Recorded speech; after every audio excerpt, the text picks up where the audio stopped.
আসসালামু আলাইকুম ওরহমতুল্লাহি ওবরাকাতু। রমাদানুল মুবারক হলো মৌসুমুল ইবাদা তথা ইবাদতের মৌসুম।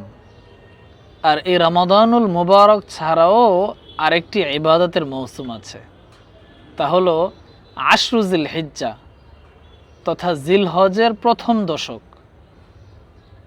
এই জিলহজের প্রথম 10 দিন আমরা যদি অল্প আমলও করতে পারি তাহলে অতি দ্রুত আল্লাহ তাআলার নিকটবর্তী হতে পারবো ইনশাআল্লাহ তাআলা।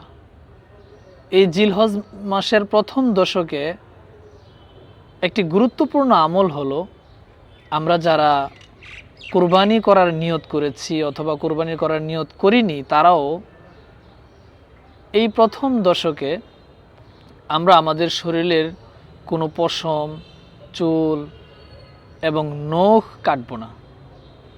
যেমন হাদিস শরীফে বর্ণিত রয়েছে, রাসূলুল্লাহ সাল্লাল্লাহু আলাইহি ওয়াসাল্লাম বলেন, ইজা দাখালাতিল আশরু, যখন জিলহজের প্রথম দশক শুরু হয়ে যায়, ওয়া আরাদা আহাদুকুম আন ইউদাহি, এবং তোমাদের মধ্য থেকে কেউ কুরবানি করার নিয়ত করে, ফালা ইয়ামাসসা মিন শা'রিহি ওয়া মিন বাশারিহি শাইআ, সে যেন তার চুল না কাটে এবং তার শরীরের চামড়া, পশম এগুলো না কাটে। আল্লাহ তাআলা আমাদেরকে এই হাদিসের উপর আমল করার তৌফিক দান করুক, আমিন।